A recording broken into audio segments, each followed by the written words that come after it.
صلی علی رسولہ الکریم اما بعد فاعوذ باللہ من الشیطان الرجیم بسم اللہ الرحمن الرحیم ان اللہ لا یغفر ان یشرک بہ ویغفر ما دون ذلک لمن یشاء ومن یشرک باللہ فقد ضل ضلالا بعیدا صدق اللہ مولانا العظیم وبلغنا رسولہ النبی الکریم الامین ونحن على ذلك لمن الشاہدین والشاکرین والحمد للہ رب العالمین۔ معزز اور محترم سامعین و حاضرین، اللہ تبارک و تعالیٰ کا بے پناہ شکر ہے، اس نے ہمیں توفیق عطا فرمائی۔ سید الایام جمعے کے دن ہم مسجد میں وقت پر آ کر اللہ کے مقدس کلام کی تفہیم کے لیے بیٹھ جاتے ہیں۔ اللہ اسے اپنی بارگاہ میں شرف قبولیت عطا فرمائے۔ تسلسل کے ساتھ سلسلہ درس قرآن و سنت جاری ہے۔ سورہ نساء کی آیت نمبر 116 سے تلاوت کرنے کا شرف حاصل کیا۔ اللہ تبارک و تعالی جل و علا نے بندے کو شرک کی کھائیوں سے نکالنے کے لیے کیا کیا پیغامات نہیں دیے۔ انبیاء کرام کا آنے کا مقصد ہی یہ تھا کہ لوگوں کو شرک سے نکال کر توحید کے دریا میں غوطہ کیا جائے اور وہ اللہ تبارک و تعالیٰ کے نور میں غوطہ زن ہو جائیں۔ بس یہ ایک خاص مقصد تھا، لیکن جب وہ پیغام آیا، یعنی مصطفیٰ کریم صلی اللہ علیہ وسلم آخری پیغمبر کے طور پر تشریف لائے، آپ نے مشرکین عرب کو ان کی شرکیہ اعتقاد سے نکالنے کے لیے کوشش کی تو انہوں نے بات نہیں مانی۔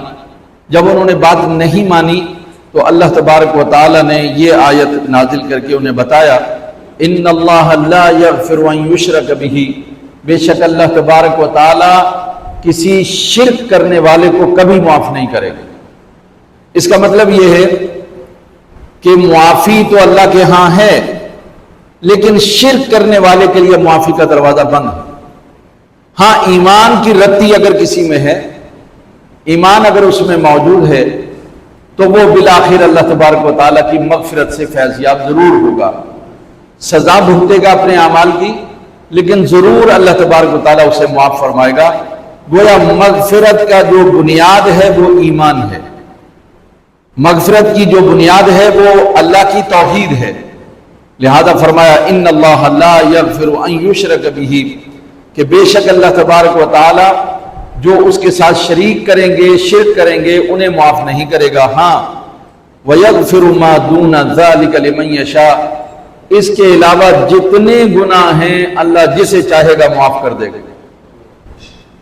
یعنی گناہگار سے گناہگار انسان بھی اللہ کی رحمت سے نا امید نہ ہو، کیونکہ اس نے خود قرآن میں یہ کہا، لا تقنطوا من رحمت اللہ، اللہ کی رحمت سے نا امید مت ہو جاؤ۔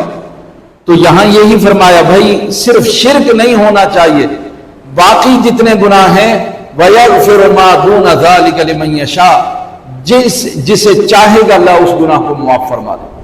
وہ بڑے سے بڑے گناہ، اس کی آپ چھوٹی سی ایک مثال سمجھیں۔ ایک شخص آیا نبی صلی اللہ علیہ وسلم کی بارگاہ اور بڑے پیار سے کہنے لگا، اے اللہ کے رسول، ابھی وہ ایمان والا نہیں تھا لیکن ادب اس کے اندر پیدا ہو گیا۔ اللہ جب ہدایت دیتا ہے تو ادب آ جاتا ہے۔ تو آ کے کہنے لگا، اے اللہ کے رسول، میں بڑا پاپی ہوں، بڑا گناہگار ہوں، اپنے گناہ گن گن کر بتائے۔ میں نے زنا کیا، میں نے شراب پی، میں نے سود کھایا، میں نے یہ کیا، میں نے وہ کیا، سارے گن کے بتائے۔ سارے گناہ بتانے کے بعد ایک سوال کیا، یہ فرمائیے اس کے باوجود کیا آپ کا اللہ، آپ کا خدا جس کی طرف آپ بلاتے ہیں وہ مجھے معاف کر دے گا؟ تو رسول اللہ صلی اللہ علیہ وسلم نے ارشاد فرمایا، الاسلام یہدم ما کان قبلہ، جب تو اسلام قبول کر لے گا تو سابقہ سارے گناہ اللہ معاف کر دے گا۔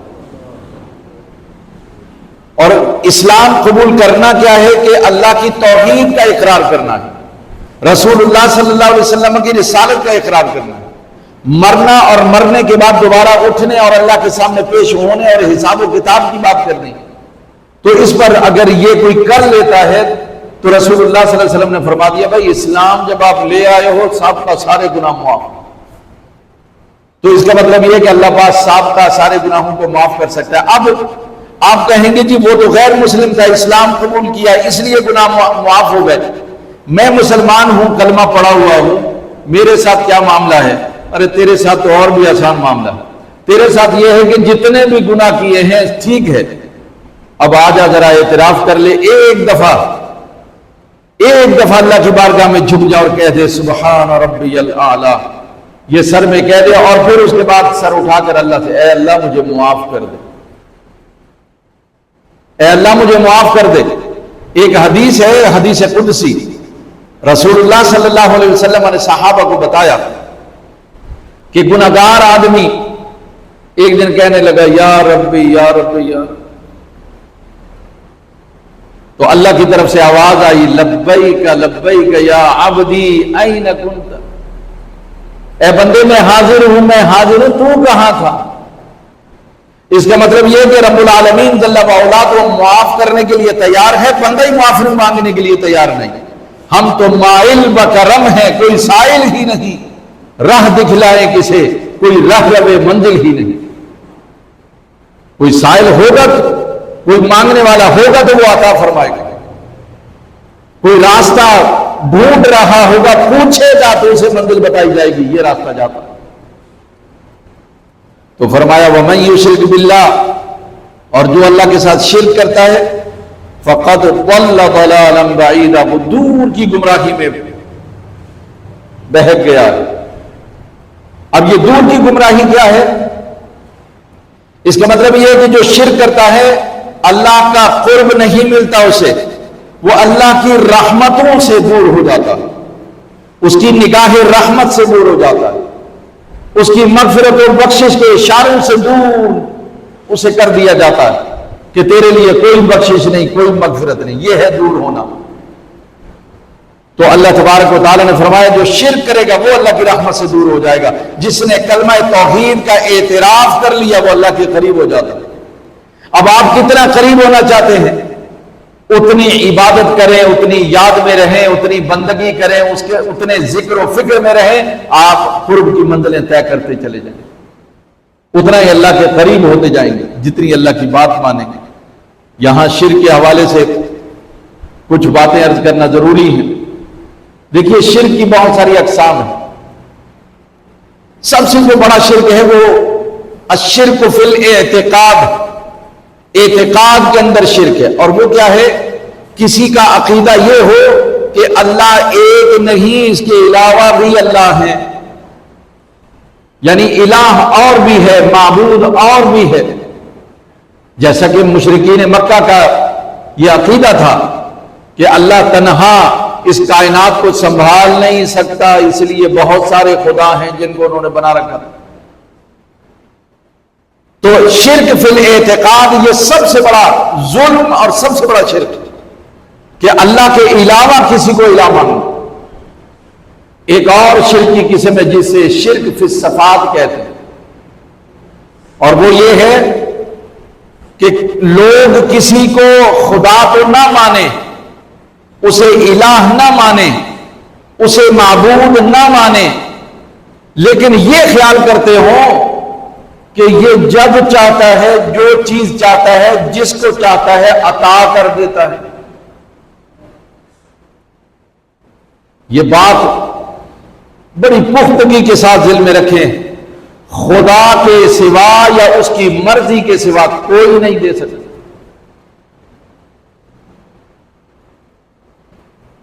تو اللہ دیتا ہے، اللہ دینے والا ہے، تو اگر کسی نے یہ عقیدہ رکھا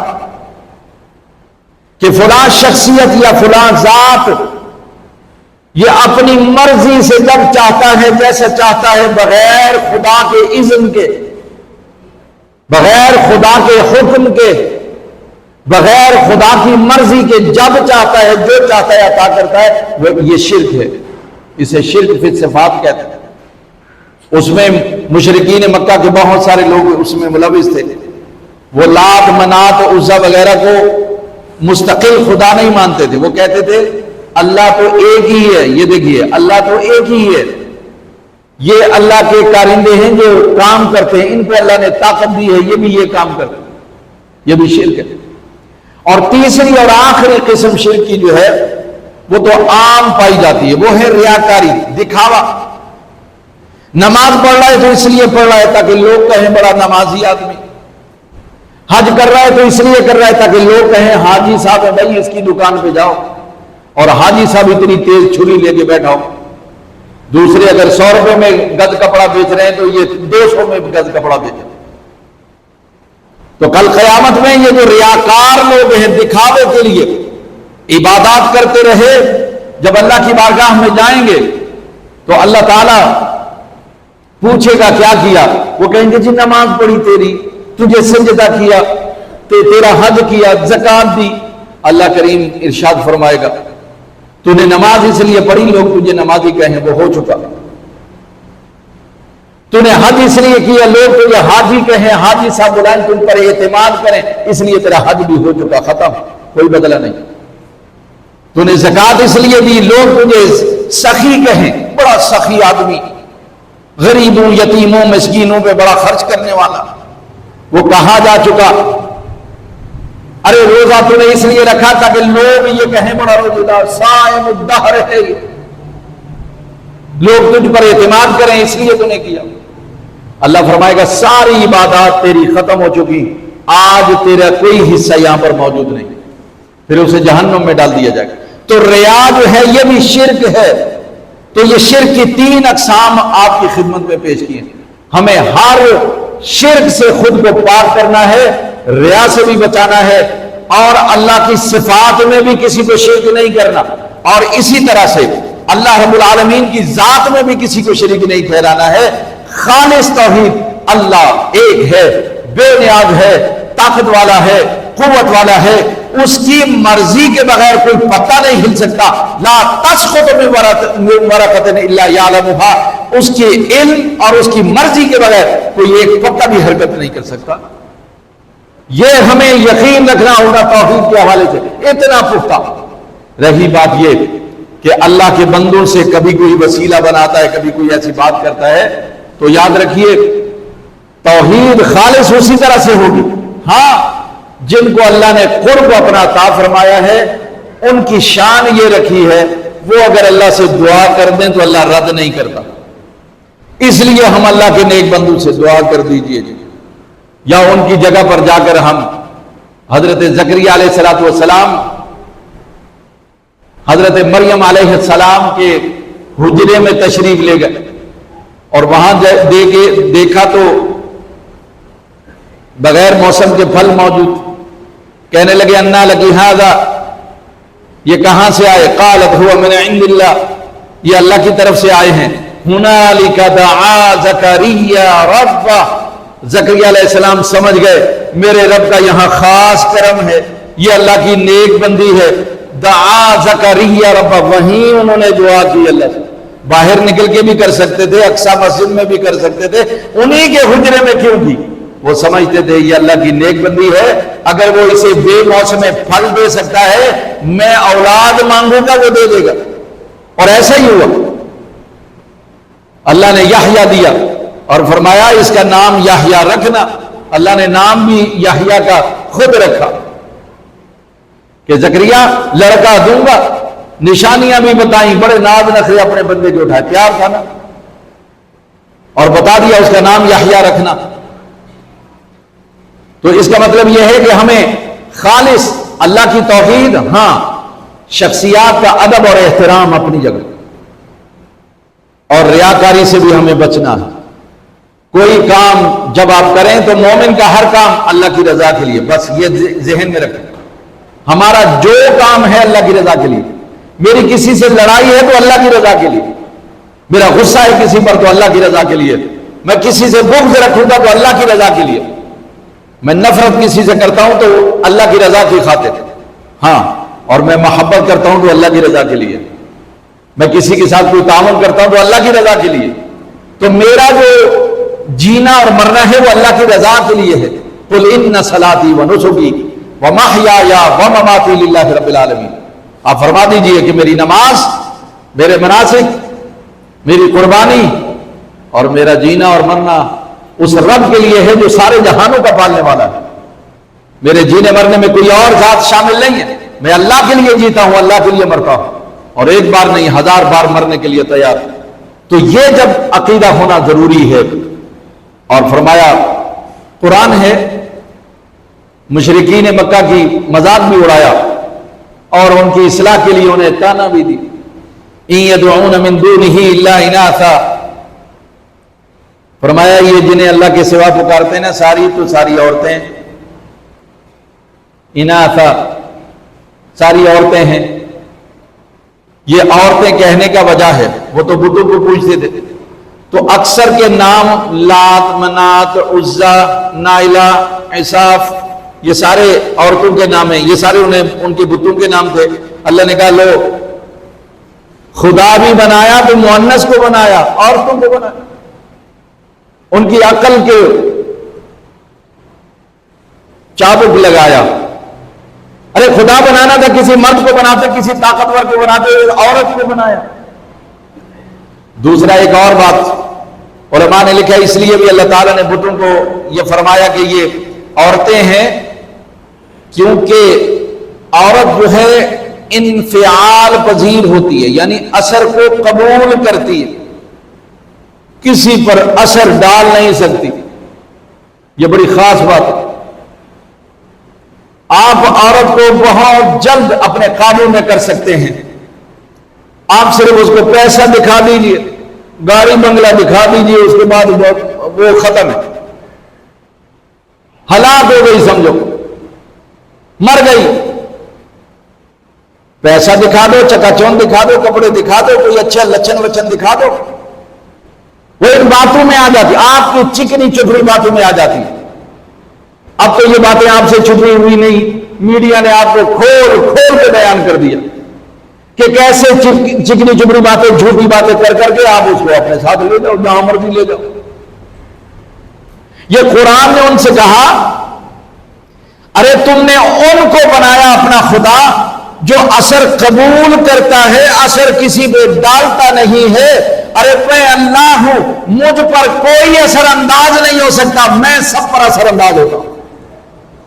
جو اثر کرتا ہے وہ غالب ہوتا ہے، وہ تقوی، وہ قوت والا ہوتا ہے، وہ قہار اور جبار ہوتا ہے، وہ عزیز حکیم. فرمایا میں اللہ ہوں، میں لوگوں پر اثر ڈالتا ہوں، جس کا دل چاہتا ہوں ادھر پھیر دیتا ہوں، جس کا دل چاہتا ہوں ادھر پھیر دیتا ہوں، جس کو چاہتا ہوں بلند کر دیتا ہوں، جس کو چاہتا ہوں نیچے گرا دیتا ہوں. یہ میری شان ہے، میں اللہ ہوں. اور تم نے یہ عورتوں کو بنا رکھا ہے، یہ تمہارے کوئی اثر تم پر نہیں ڈالتے، نہ تمہاری بات سنتے ہیں، نہ تمہیں دیکھتے ہیں، نہ تمہارا مسئلہ حل کرتے ہیں. ان کو خدا بنا. عورتیں ہیں یہ، یعنی عورت ہونا یہ تانا دے کر اللہ تعالیٰ نے فرمایا عورتوں کو بنا رکھا ہے خدا تم نے. میں اللہ ہوں، نہ عورت نہ مرد، وہ ذات گرامی. تو فرمایا وَإِن يَدْعُونَ إِلَّا شَيْطَانًا مَرِيدًا، اور یہ لوگ جو اللہ کے سوا پکارتے ہیں تو سرکش اور باغی اللہ کے، تمرد، تکبر، سرکشی، ایسے شیطان لعین کی اتباع کر رہے ہیں، انہیں بلا رہے ہیں. اصل میں کیا ہے، جب کبھی وہ اپنے جھوٹے خداؤں کو بلاتے ہیں نا تو ان میں تو طاقت نہیں ہے کہ وہ بولیں، نہ جان ہے، نہ کچھ ہے، نہ آنکھیں، نہ دیکھتے نہ سنتے، کچھ بھی نہیں. کبھی کبھی ان کے بتوں سے آوازیں آنے لگتی تو وہ شیطان ان کے اندر بول رہا ہوتا تھا. آپ کو وہ واقعہ بھی ذرا سنا دوں. رسول اللہ صلی اللہ علیہ وسلم جب دنیا میں تشریف لائے تو ہر روز کفار اپنے اپنے بتوں سے جا کے پوچھتے تھے یہ جو پیغمبری کا دعویٰ کر رہے ہیں یہ سچا کہ جھوٹا. تو ایک بت سے آواز آنے لگی، شیطان اندر گھسا ہوا تھا، آواز آنے لگی یہ جھوٹا ہے، یہ ایسا ہے، یہ ایسا ہے، یہ ایسا ہے.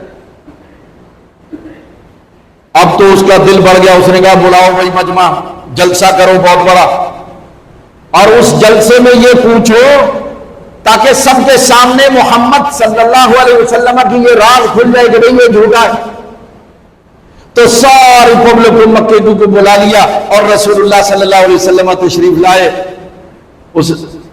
تو آپ نے فرمایا اچھا بھائی سنا ہے تمہارا کوئی وہ تو بولتا ہے اور وہ یہ ہمارے بارے میں گواہی دیتا ہے کہ یہ جھوٹ ہے، جھوٹا نبی ہے۔ جب سارے جمع ہو گئے تو اللہ کے سامنے تو شیطان نہیں ٹھہر سکتا، رب العالمین غالب آ گیا اور بت بولنے لگا میں گواہی دیتا ہوں اللہ ایک ہے اور محمد اللہ کے رسول ہے۔ جب خدا سچا ہو تو بت بھی بولنے لگتے ہیں کہ سچ کی گواہی دینے لگتے ہیں، حق کی گواہی دینے، لیکن جب پہلے آواز آ رہی تھی وہ شیطان کی آواز تھی، اب جو آواز آ رہی تھی وہ رحمان کی آواز تھی۔ تو رحمان نے خود گواہی دی کہ اللہ ایک ہے اور محمد صلی اللہ علیہ وسلم اللہ کے سچے اور پکے رسول اور آخری رسول۔ تو اس کا مطلب یہ ہے اللہ انہیں یہ کہہ رہا ہے جنہیں تم پکار رہے ہو اللہ کے علاوہ، اگر وہ آواز دے رہے ہیں تو وہ تو اللہ کے بڑے باغی اور سرکش قسم کے شیطان ہیں جنہیں تم بلا رہے ہو۔ لعنہ اللہ، اور اللہ نے واضح طور پر کہہ دیا جنہیں تم پکارتے ہو اللہ نے ان پر لعنت بھیج دی ہے، اور لعنت کا مقصد یہ ہوتا ہے اپنی رحمت سے دور کر دینا۔ تو وہ دور کی گمراہی میں پڑ گئے، اللہ نے اپنی رحمتوں سے دور کر دیا، اب کبھی ان پر رحمت نہیں ہوگی اللہ کی۔ پھر فرمایا شیطان یہ کہنے لگا اچھا اے اللہ تو نے لعنت تو کر دی، وَقَالَ لَأَتَّخِذَنَّ مِنْ عِبَادِكَ نَصِيبًا مَفْرُوضًا، کہنے لگا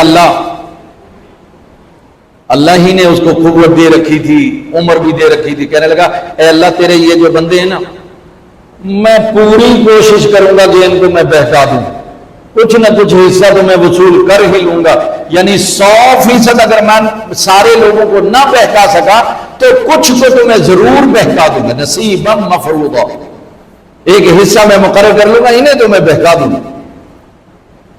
اور کیسے بہکاؤں گا کیسے یہ سن لو بھائی، یہ ہیں وہ چیزیں جن کی طرف ہماری توجہ نہیں جاتی۔ شیطان اللہ سے کہہ رہا ہے، مقابلہ کر رہا ہے اور یہ کہہ رہا ہے کہ اے اللہ میں تیرے بندوں کو بہکاؤں گا اور ضرور ان کو تیرے راستے سے میں گمراہ کر دوں گا۔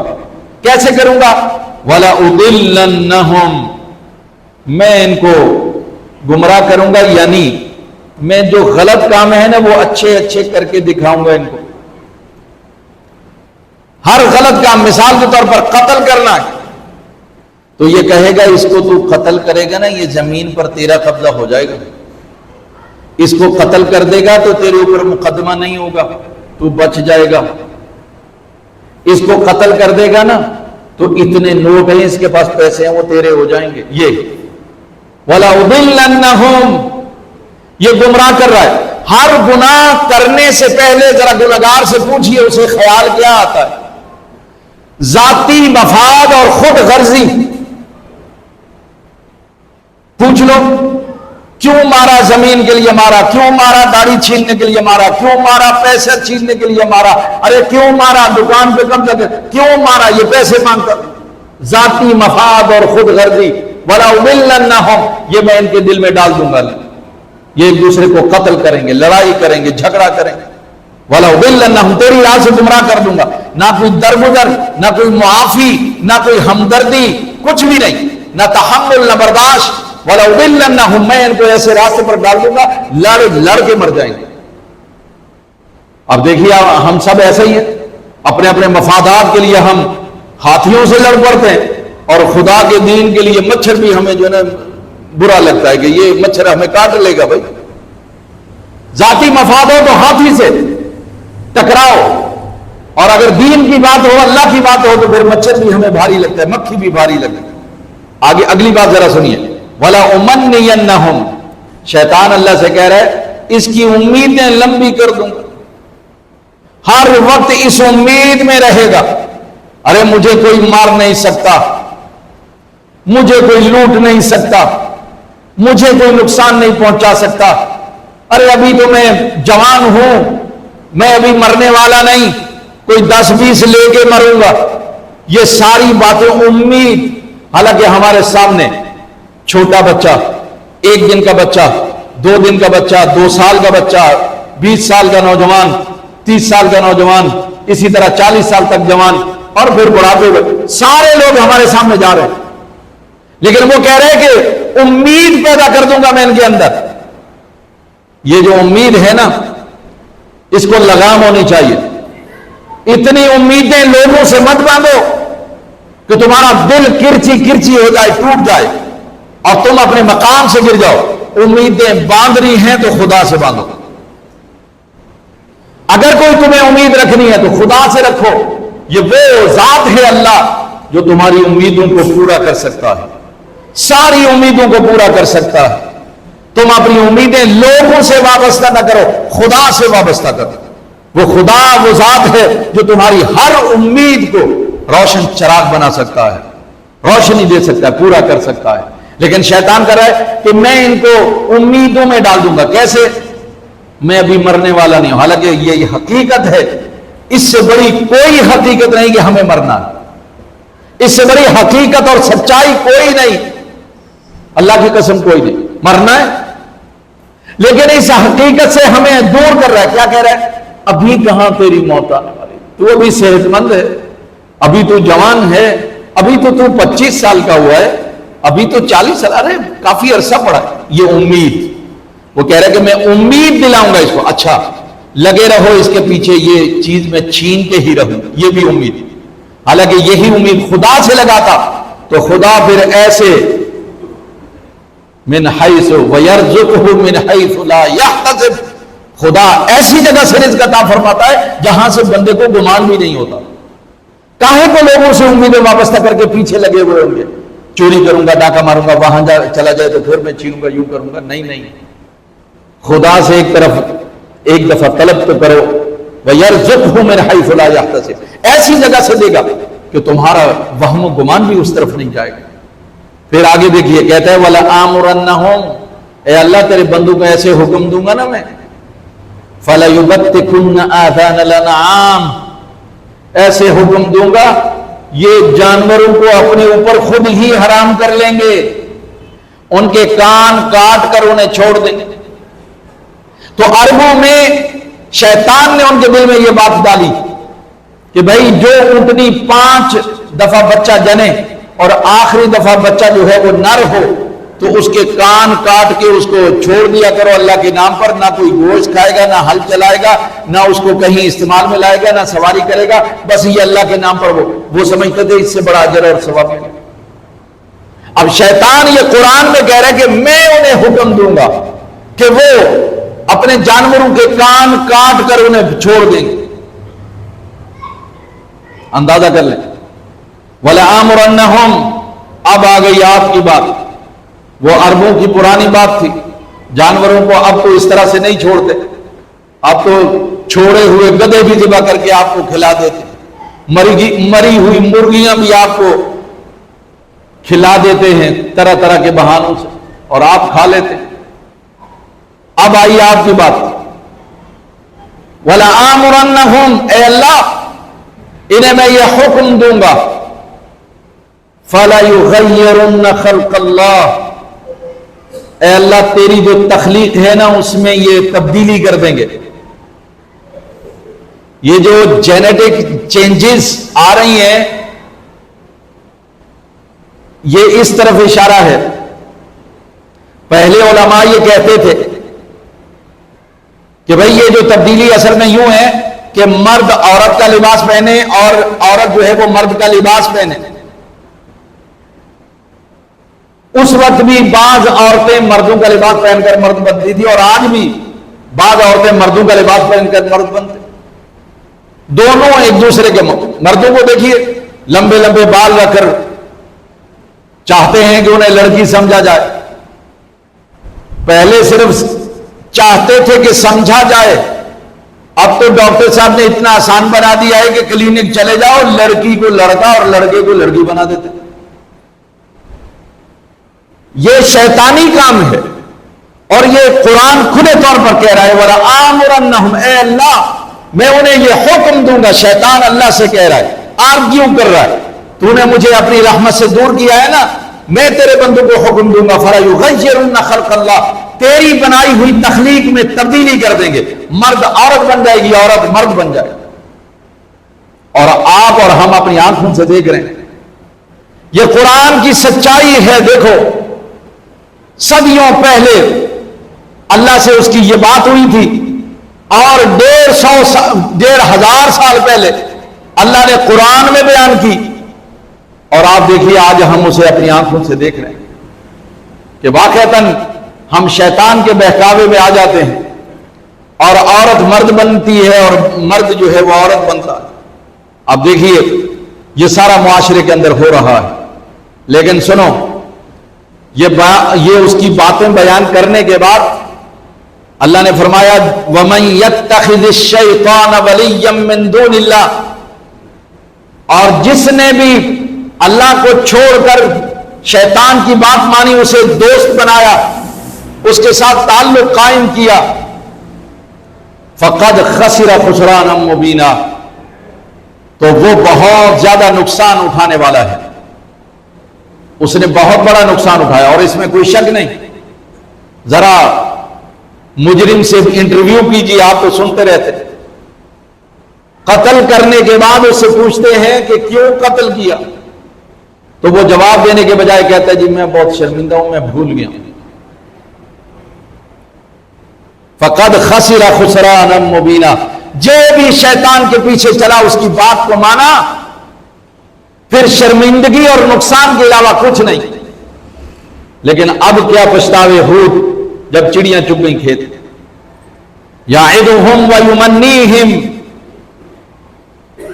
اور شیطان تو ان سے وعدے کرتا ہے، جھوٹے وعدے کرتا ہے، ارے تم مار دے اس کو، دیکھا جائے گا یہ سارا کچھ تو تیرا ہو جائے گا نا، گاڑی گھر بنگلے پر قبضہ تیرا ہو جائے گا، ویمنیہم، اور امید دلاتا ہے ارے تو فکر نہ کر، تجھے میں چھڑا لوں گا، فلاں بابا چاچا ماما چھوڑا لے گا، تیری سفارش کر دے گا۔ جھوٹی تمنائیں، جھوٹی آرزوئیں اور جھوٹے وعدے کرتا ہے شیطان۔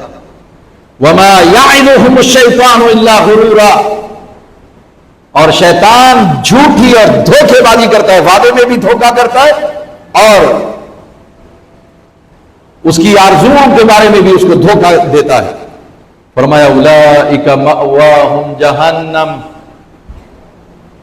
جو لوگ شیطان کے بہکاوے میں آ جاتے ہیں اور ظلم کر بیٹھتے ہیں، اور پھر وہ شرک کرنے لگتے ہیں، اللہ کی تخلیق میں تبدیلی کرنے لگتے ہیں اور شیطان کو دوست بنا لیتے ہیں، اولئک مأواہم جہنم، ان کا ٹھکانہ جہنم ہے، ولا یجدون عنہا محیصا، اور وہاں سے نکلنے کا کوئی راستہ وہ نہیں پائیں گے۔ جہنم، آج تو ہم کہتے ہیں میں ارے کیا ہے 6 مہینے کے لیے جاؤں گا، میں واپس آ جاؤں گا، لیکن جب اللہ رب العالمین کے سپاہی پکڑیں گے اور جہنم میں داخل کریں گے، وَنُصْلِيهِ جہنم، پیشانی کے بالوں سے پکڑ کر کھینچ کر جہنم میں داخل کریں گے، فرمایا وَلَا يَجِدُونَ عَنْهَا مَحِيصًا، کوئی راستہ نہیں ہوگا وہاں سے بھاگنے کا اور نکلنے کا۔ وَالَّذِينَ آمَنُوا وَعَمِلُوا الصَّالِحَاتِ، ہاں جو ایمان لائیں گے اور اچھے کام کریں گے، سَنُدْخِلُهُمْ جَنَّاتٍ تَجْرِي مِن تَحْتِهَا الْأَنْهَارُ، ہم انہیں داخل کریں گے ان قریب ایسے باغات میں جن کے نیچے نہریں جاری ہوں گی، خالدین فیہا، ہمیشہ وہاں رہیں گے۔ وعد اللہ حقا، اللہ کا وعدہ سچ ہے، اللہ کا وعدہ سچا ہے۔ ومن اصدق من اللہ قیلا، اور اللہ کے علاوہ سچ بولنے والا اور کون ہے بھائی؟